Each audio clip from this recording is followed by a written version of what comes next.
The final episode of Ragnarok leaves me feeling entertained.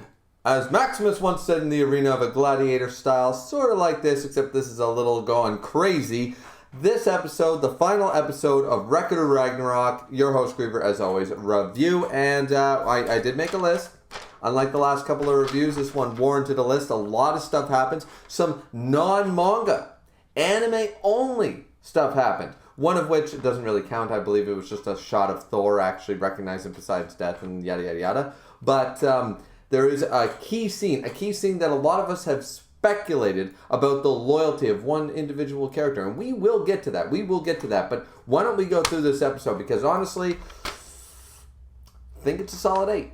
It's got a couple of flaws that drop it down a couple of pegs, but as far as I'm concerned, this was the best part of the entire round 3 fight, animation-wise and hype-wise, and honestly, I find very little flaw with it, but there is one key thing that knocks it down at least a peg, and then, of course, there's still the usual, couple of drips and drabs of things, right? So, why don't we just get into it right now? There's a few key notes. I don't think this review is going to be super, super long. Unlike, I think my longest one is always going to be episode 8. There was a lot to talk about, a lot to discuss.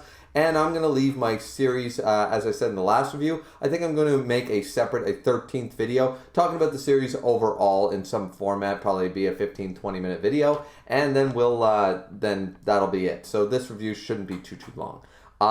Because I do have a set of notes here, but nothing that warrants like a huge amount of discussion, right? So the first thing is the Poseidon whistling.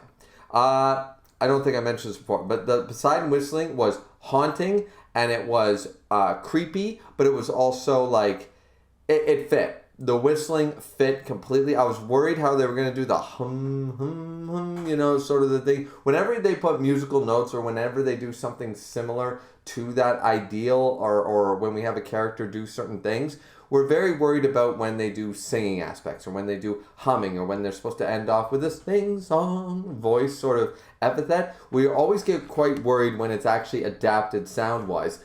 This time, not so much. It was really, really good. It's the way I envisioned it anyways.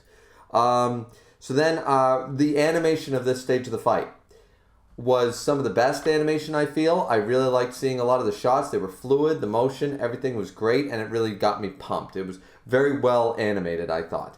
And then the OST that continues on, it's sort of a double point here. The OST when Kojiro is talking about going deeper into the ocean, how it's like, I thought I had already hit the bottom, but my God, like this Poseidon guy, he makes like, this is the bottom, no, and the earth breaks below the ocean and he keeps falling. It's sort of like there's no end to this, like this is the endless abyss. There is no bottom to this ravenous ocean that he's created sort of idea. I love the symmetry. I love the metaphors. I really like that. It's all present in the manga, of course, but it's fun to see it animated, right? And the OST fit perfectly. It was sort of the sad, sort of somber thing that sort of picked up because then everyone was yelling Kojiro, and they were swinging their sword, and he realized, nay, they're not actually here with me in this endless depth, but they're all yelling, they're all screaming, they're all pleading for my victory and swiping down, in a show of respect and a show of honor that of all the swordsmen gathered here today, of all the sword masters, we're all vying for you. And as Miyamoto Musashi says, he just goes, all our swords are as one and are now yours. Use it to take him down, sort of idea. And I was like, okay, that's really cool. That's a badass line. I like that. And then his idea, like as we slowly go through the depths and stuff, and we finally, this could have been easy. Some people are not going to like the way this line was handled. I don't know how it was handled in the Japanese, but I wanted to make a keynote of it here because the first time I saw it, I was like, I expected the first one, so sort of like, oh wow, that was a little like too detailed. But then the second time, it made more sense. It sounded more honorable. It sounded more like, because he doesn't really talk about losses. They call him history's greatest loser, but he always talks about defeats. He doesn't talk about loss. He talks about defeats. It's more elegant. It's more uppity up, right? Like his form of speech is better. So what I like here is what they showcase is the whole concept of him saying to claim my first, like when he's talking, he's just like, for once, I want to claim my first victory. And I was like, okay, that suits his speech pattern, it suits his character. At first it was like, I want to win would have been too... The reason I thought of it is because I read and watch a lot of shonen. It's too cliche shonen, and this is a little bit like the detail, the dialogue is what matters. And honestly, it sounded weird the first time, but after my rewatch here for the review to get all the screenshots and get my mind right about it, I have to agree that this was the better option. This was a great choice to change the line for that. I don't know if it was changed from the manga. I didn't reread the chapter, but I just expected, I want to win for the first time. I want to win. Like, it's such a classic shonen thing to say, but it's changed up here. Now, the red CGI prediction thing, I thought that was a cool interpretation. I thought that looked really cool. And now, here's the bad point. Here's where the bad point comes in. The initial Ogi of Niten Genryo style Ogi. The ultimate attack, the secret move that every sword style has, one of its secret techniques. And usually the Ogi is usually the ultimate technique. Usually in most tellings. And I thought that was done extremely well. And I even just wrote it down here so this review doesn't last too long. I wrote down here that was done extremely well with only sound, but then after the initial cut of Poseidon's arm and everything, and the sound and the silence, then after that, there's no OST, but then they start playing the very, very nice samurai sounding theme, Kojiro's sort of theme here. We start to play it, but the problem lies in the fact that after that, there's no sound effects, but shit's still going on. It's not just like silent reactions from the crowd, which was a little weird here and there, but also just initially, like, Poseidon's still doing stuff. He still grabs the thing out of the air, tries to come down on him. Like, it would have been fine had they not added the OST, kept the entire sequence silent except for the sound effects. No noise from the VAs, but just sound effects would have worked. Ching, and then crush when he crushes his own arm in the blood to guard the trident.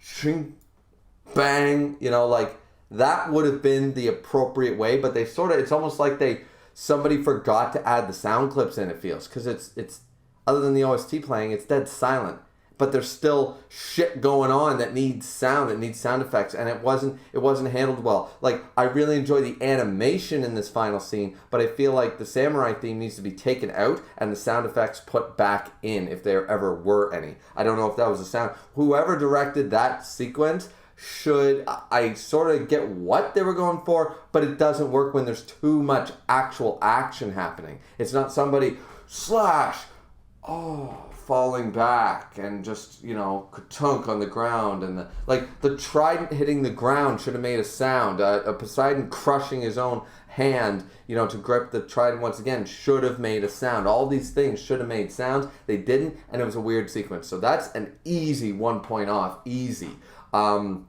Honestly, it took me right out of the moment. That it's very unfortunate. That's now 2 final scenes. I think the Thor versus Lu Bu fight sequence was totally acceptable, totally fine. Solid, a 6, maybe a 6.5 overall. Pretty solid, pretty good. Not great by any means though. No B grade or C grade.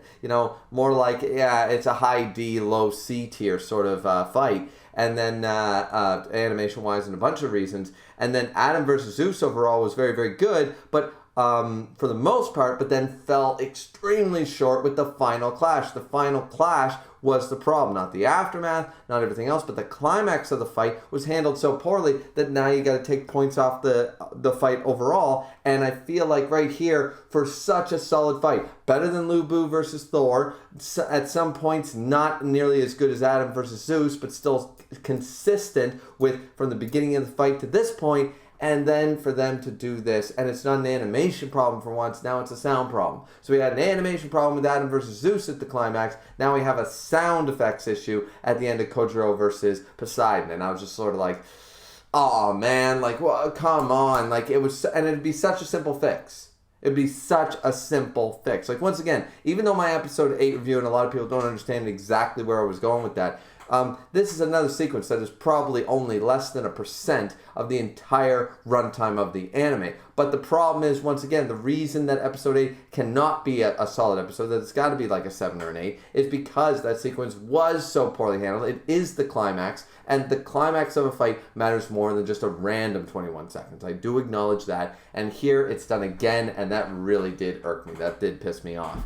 And then the song, the victory sound, it reminds me of a song, probably something classical or maybe just something from the 80s, I don't know. But this like trumpet or saxophone starts playing which sounded sort of out of place. And I don't know where I've heard this before, but it's that whole like, as I said, the trumpet thing, or maybe I'm not sure what instrument is used, but it's that whole da-na-na, da-na-na-na, da-na-na, and I couldn't get that out of my head. I was like, I'm pretty sure I heard that when I was growing up in like elementary. Is that like a classic, like, I don't know, holiday song or trumpet theme or something like that? Like I couldn't place it, but at the same time I was so reminded of that it took me out of the moment once again. That victory music was kind of weird.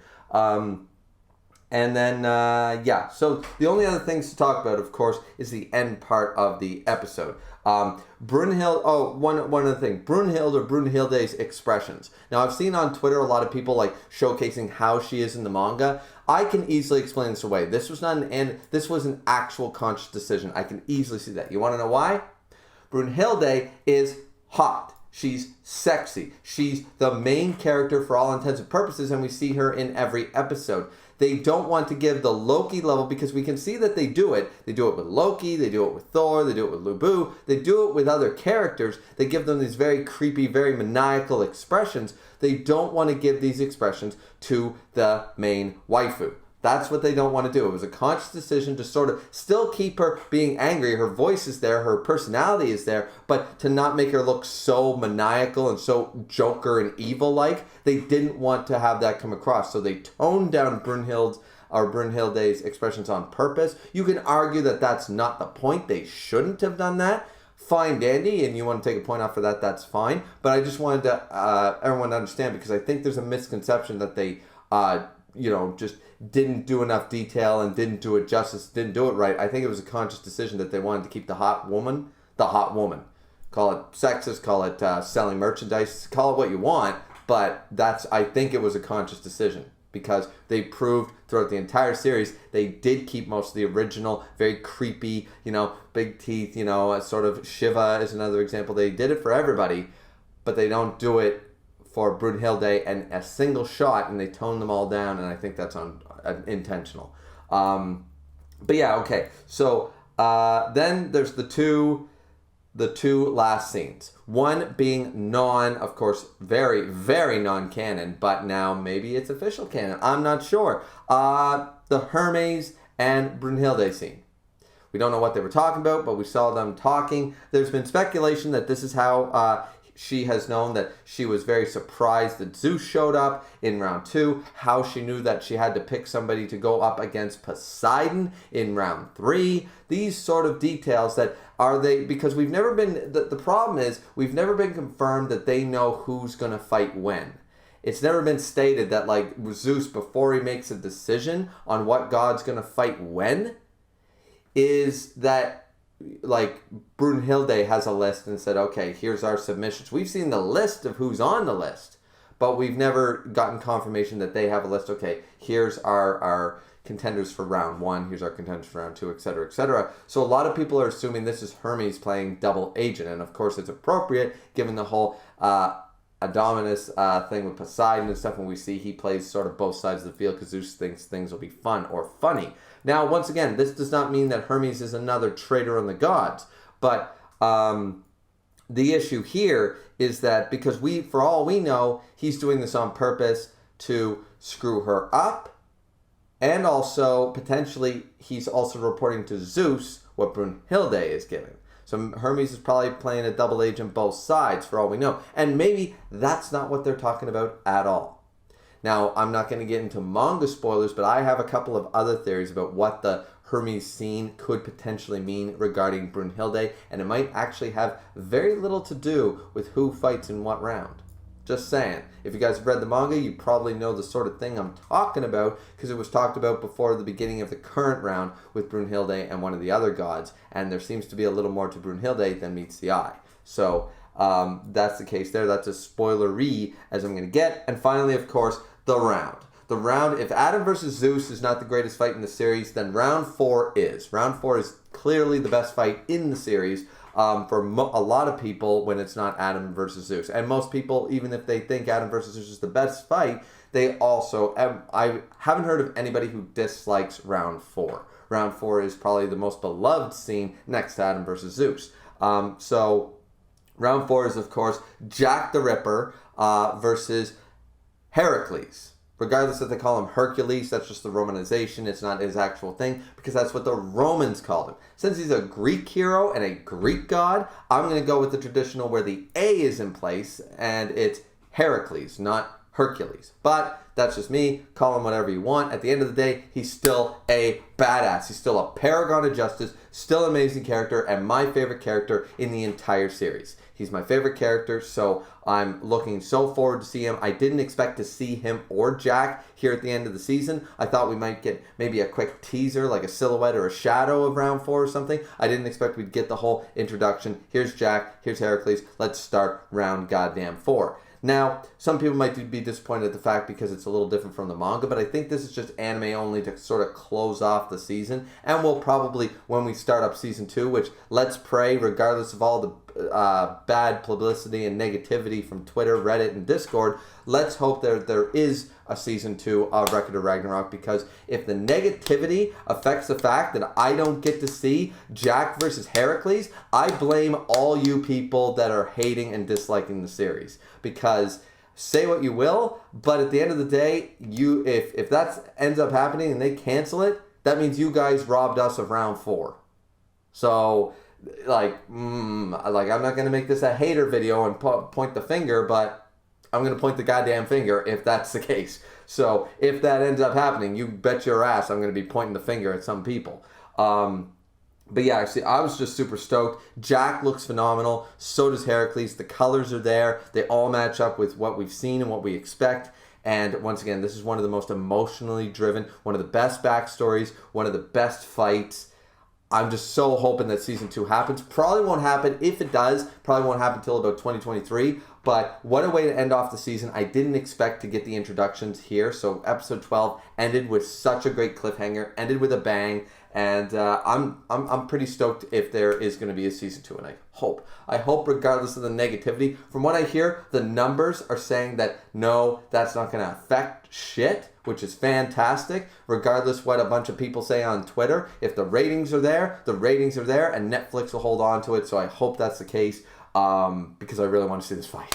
The beginning of season 2 will be a goddamn banger, ladies and gentlemen, if we get it. So I'm just really stoked for that. So yeah, I knew this would be one of my longest reviews, where it's the end of the season. Probably episode 1, 8, and this one will probably be my longest ones. But let's end it here. I said all what I had to say and stuff. Once again, 8 out of 10. 7.5 for the series overall.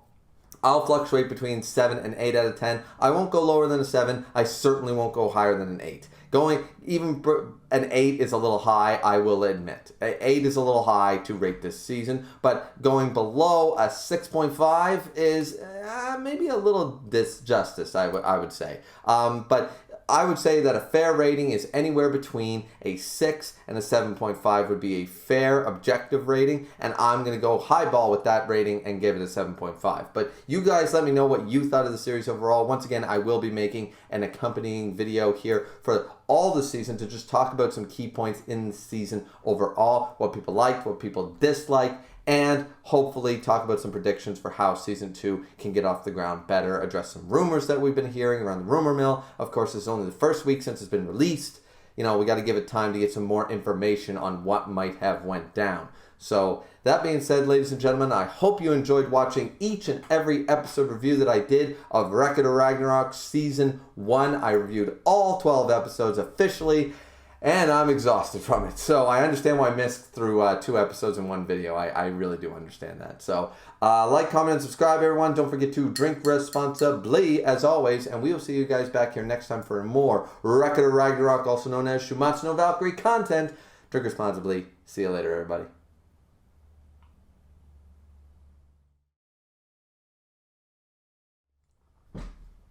Oh, and one last thing. I was entertained! Bye.